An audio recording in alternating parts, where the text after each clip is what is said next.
On Second Peter, Galatians, Colossians, and Hebrews, when talking about the elements and such, are the authors referring to what we'd call the classical elements, fire, air, water, and earth, and the spiritual entities that rule these elements? Are they talking about the four classical elements and the so-called gnomes and salamanders and things like that? Yeah, this is about the term stoicheia, because that's what gets translated elements or elemental things, elemental spirits, again, depending on the context. So this will take a little bit to unpack, and I have a good bit of discussion of this in the unseen realm, so I'll try to summarize what's there. But the word stoicheia, again, it gets this translation, elements or elemental spirits, or elements of the world. That Greek word refers broadly to several, it can be used several ways. It refers broadly to the basic elements of the physical world as understood by ancient Greek thinkers, again. And this is a pre-scientific worldview, very obviously, but earth, wind, fire, and water.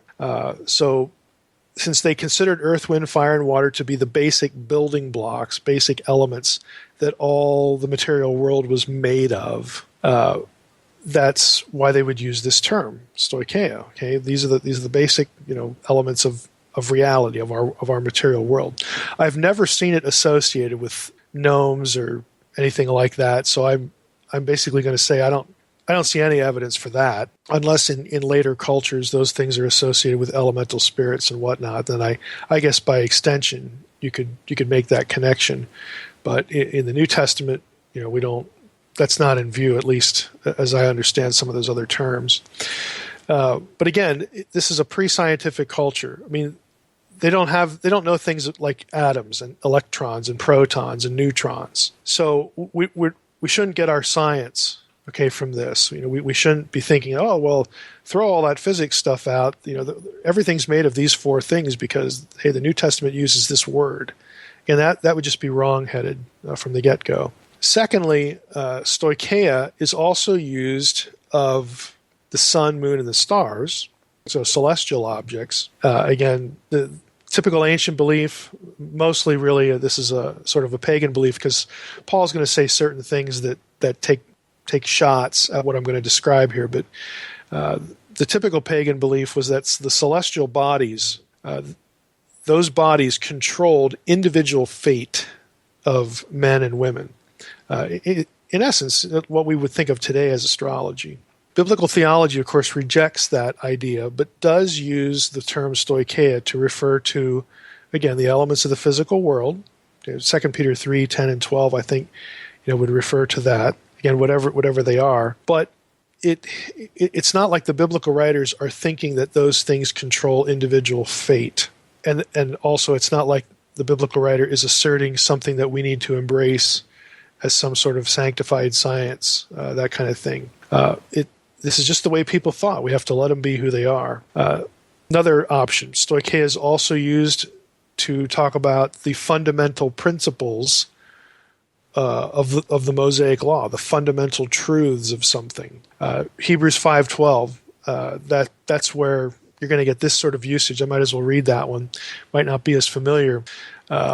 We have here verse 12, for though by this time you ought to be teachers, you need someone to teach you again the basic principles of the oracles of God. Well, basic principles there is this term stoicheia. So stoicheia, we're up to three options now. Elemental components of our earthly reality, physical reality. We can have sun, moon, and stars. We can have now elementary principles of a body of truth, Mosaic Law. You can also have stoicheia refer to divine beings. Again, in the ancient world, celestial objects were thought to be either divine beings or under the control of divine beings. Now, we actually do think a little like this today when we talk about God being in control of the heavens or God being in control of the weather, when the reality is that those things, how we get weather, is because they're doing what God created them to do. The things that God created are working the way they should work. And that's why we have weather patterns and things like this and rain. And when we don't have rain or when we have snow, things are working the way God set them up. So there is a little bit of that by extension. God is responsible, for these things. But again, we still use this kind of language. But let's get back to stoicheia here. Again, the New Testament uses the term of divine beings presumably, in the thinking of the day, tasked with governance over the heavens, or celestial objects in some way, or maybe spirits that interact with the natural world in some way. So it does refer to that, and I want to pick up that thought a little bit with something Paul says in Galatians, because Paul's specifically going to deny that these things have any power, again, over individual fate. But I want to say one other thing. There's really no consensus among scholars on Paul's use of the term in certain passages. It's not a term that's used a huge number of times. Some of the instances are more clear than others. Sort of the disputed ones are in Galatians 4 and in Colossians 2. And so the question is really among New Testament scholars right now. Hebrews 5:12 is pretty clear. Elemental teachings of the oracles of God. That one's easy. 2 Peter 3:10 and 12 about the heaven and earth being dissolved, the stoicheia being dissolved. Again, it talks really about the fundamental building blocks of the material world. That one's pretty easy. But the ones in Galatians 4 and Colossians 2 are a little less. So what is Paul actually angling for here?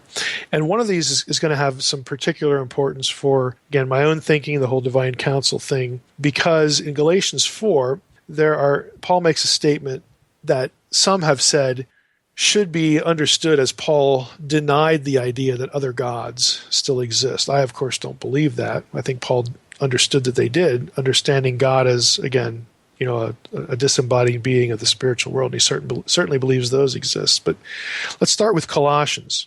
Now, Colossians 2:8, I'm going to read these occurrences here. Colossians 2:8, Paul writes, "See to it that no one takes you captive by philosophy and empty deceit, according to human tradition, according to the elemental spirits of the world, and not according to Christ." Then a few verses later, in verse 20, we pick up, and Paul says, "If with Christ you died to the elemental spirits of the world, why, as if you were still alive in the world, do you submit to regulations?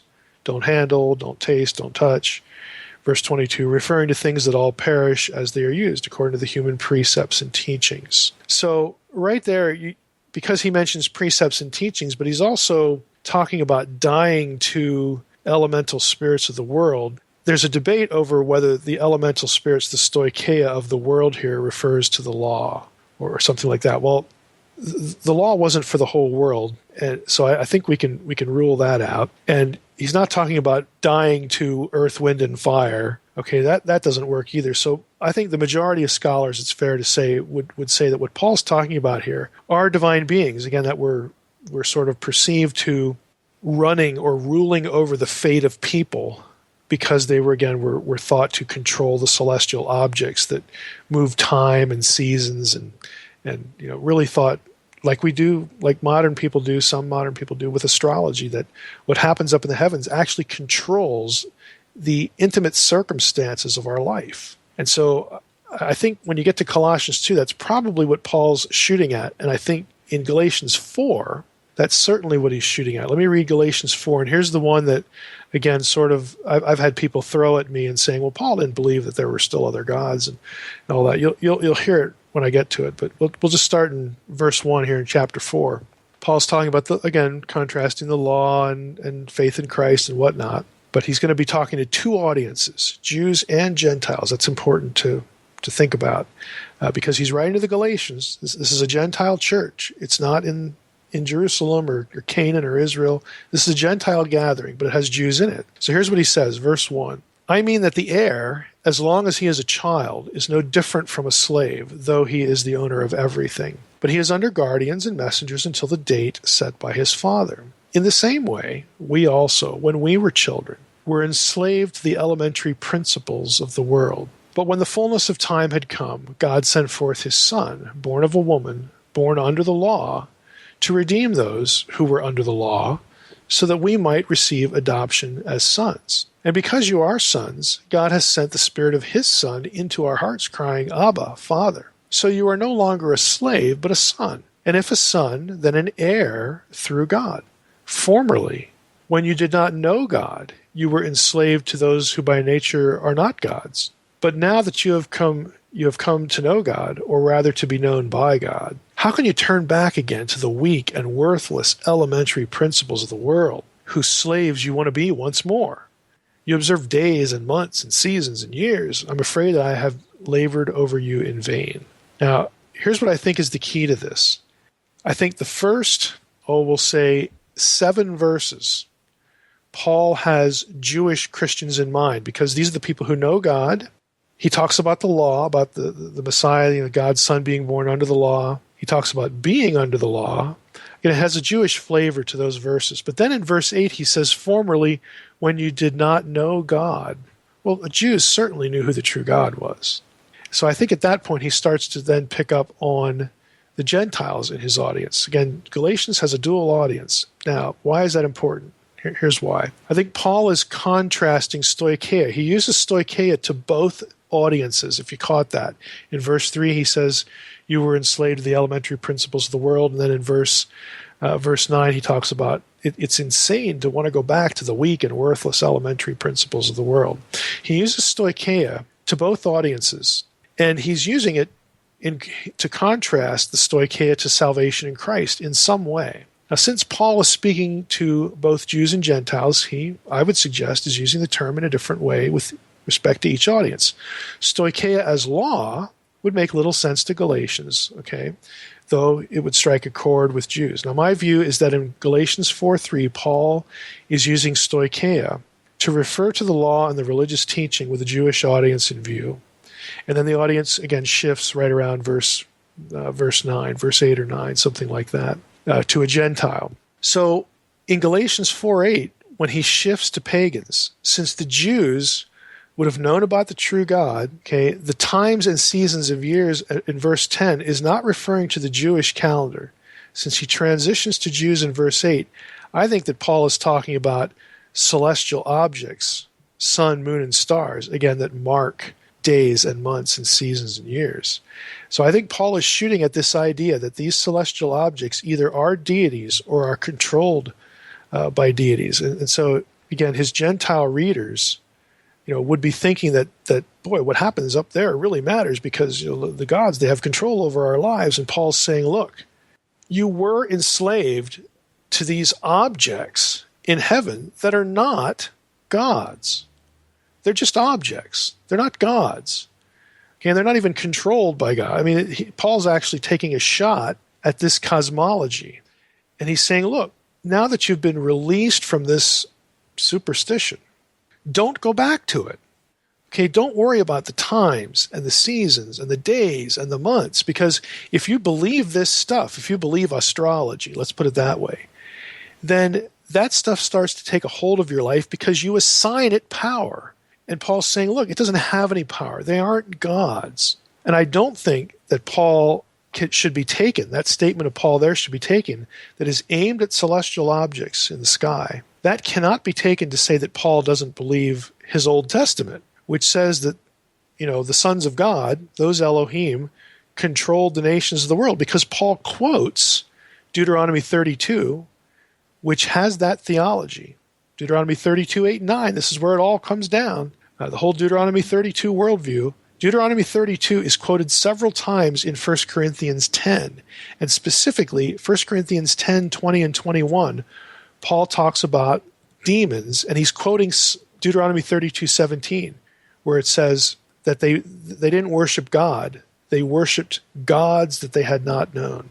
Again, foreign gods, foreign deities, these foreign deities that control the nations of the world. So Paul believes this. He understands his Old Testament, and he believes in Old Testament theology. What he's shooting at here in Galatians 4 is this flawed idea that these celestial objects in the heavens are deities that control your life, that control your eternal destiny. He's saying that is bunk.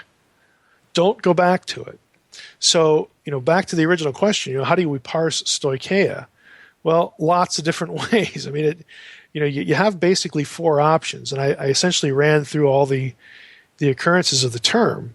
So, if the question really, is focused on, again, if the question is really asking, does this term always refer to divine beings? The answer is no. Sometimes it refers to elements of the world. Sometimes it refers to fundamental principles of the law or some elementary truths or whatever. But sometimes it does. Sometimes it is talking about this belief. Again, these belief in divine beings control these things. The question is, what was Daniel doing that was okay? He was embroiled with the magicians and astrologers, etc. What were the magi who came to honor Christ doing that was okay? Is it less about what they were doing, but rather who's on the other end and why they're doing what they're doing? Yeah, I think that observation in Chris's question is correct. And this actually goes, I'll try to summarize it again, but it gets into a paper I wrote on the Old Testament response to pagan divination. And again, I've given you that. You can post it with the episode. To cut to the chase here, the paper is about the fact that in Deuteronomy, you have this list of forbidden practices, things that you're not supposed to do, like communicating with the dead or whatever, that are abominable. But there are a couple of things in that list that Old Testament prophets elsewhere do, and they're not punished for it. They're doing their job. And so the question arises, well, how do they get away with that? Well, the short answer to that is they get away with it because they are soliciting information from the right source for the right reasons. Namely, they were chosen as a prophet of God, and God contacts them, and they have these conversations, and they see things, they have visions, whatever. I mean, it is about the source, and it is about the intent, in this case, obedience to the true God. So the true God is really the orienting point for both things. He is the source, and he is the reason why you do this. You do it because you're obeying what he tells you to do, and the means by which to communicate with him that he assigns to you, that he tells you to use or to do. So again, people look at the Deuteronomy passage and they think it's sort of categorical, when it actually isn't.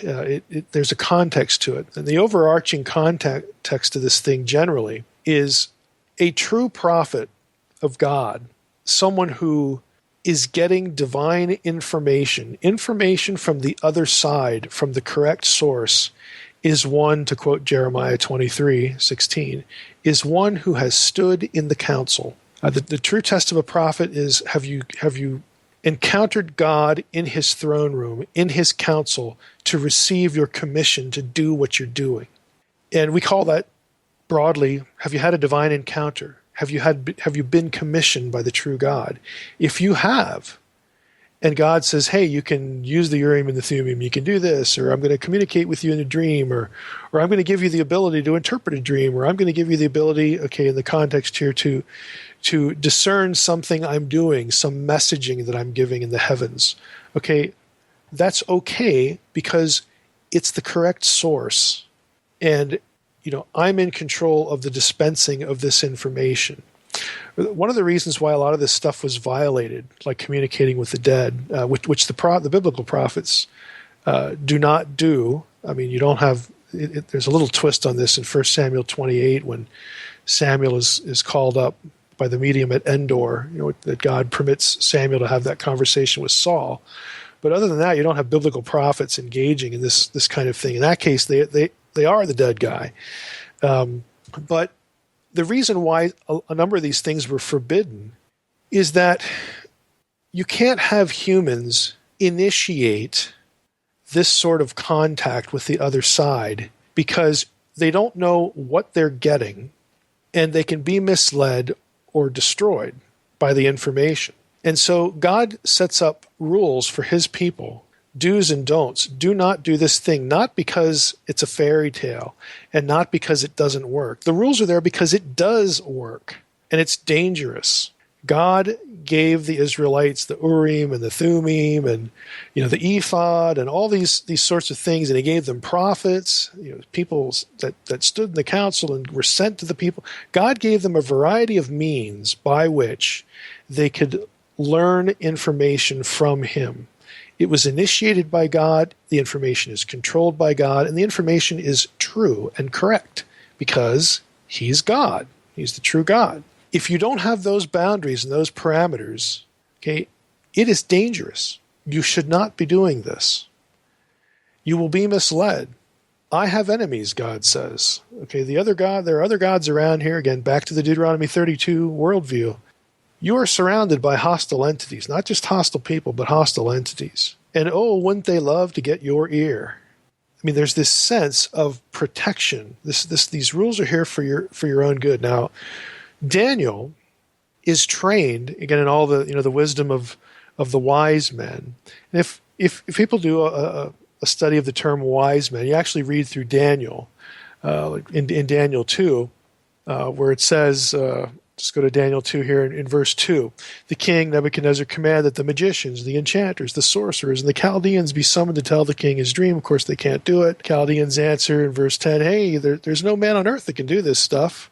No great and powerful king has ever asked such a thing of any magician, an enchanter, and Chaldean. Well, then the king gets torqued, and he commands that, quote, all the wise men of Babylon be destroyed. So the decree goes out, the wise men were about to be killed, and they sought Daniel and his companions. So Daniel and his companions are part of this group. And in fact, Daniel is actually credited, and his companions they're credited with being the best among the wise men. They're the most skilled, at doing what the wise men did. And we're not told, in painful detail specifically what these things were, but you say, well, why is this okay for Daniel? Because the biblical story about Daniel is really clear. Daniel understands that the only God that really has this information, that he's actually going to ask for information, is the God of Israel. So it doesn't really matter what the means or the technique or the little ritual or whatever is. Daniel is not going to direct it to an inferior, inept, hostile God. He's going to direct what he's doing to the God of Israel. I mean, and they put their lives on the line. They won't eat the king's food. I mean, they're serious about it. They're not going to say, well, I'm not going to eat that, and then turn around the next day and say, hey, where's Bel? I can't wait to pray to Bel or do this ritual for Bel, to get information. They're not doing that. Okay, they have their theology correct. And so we need to see Daniel's status and his training in the context of his loyalty to the true God, which is borne out in the rest of the story. Now, as far as astral stuff, let me just make the comment, since we've gotten into it in this question and, in an earlier question. And in fact, this was part of my subject matter in the interview I just did for Gaiam TV, biblical astral prophecy. Why are there zodiac mosaics in synagogues dated to late antiquity in Jerusalem and in Haifa and some of these places? I mean, why do we have zodiac mosaics in a synagogue at all? Well, it's because of a very simple thing. And it goes back again to passages like Ezekiel 1, which the four faces of the cherubim are the cardinal points of the Babylonian zodiac. That's not an accident. It's not a coincidence. It's deliberate. It's theological messaging, because back in Ezekiel 1, it's not Marduk that's sitting on the throne governing the 4 points of the zodiac, governing the times and the seasons and the fate of men and women and children. It's not Marduk that's doing any of this.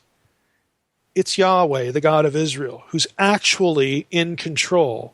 And that's Ezekiel's message. Hey, we're sitting here in Babylon by the river Kivar, and things are going really bad, and it looks really bad, and we're still licking our wounds, and we know that we were jerks, and that's why we're here, and God hated that, and God sent us in exile. But guess what? Marduk didn't beat Yahweh. Yahweh is still on the throne. And Ezekiel uses Babylonian imagery to make the point.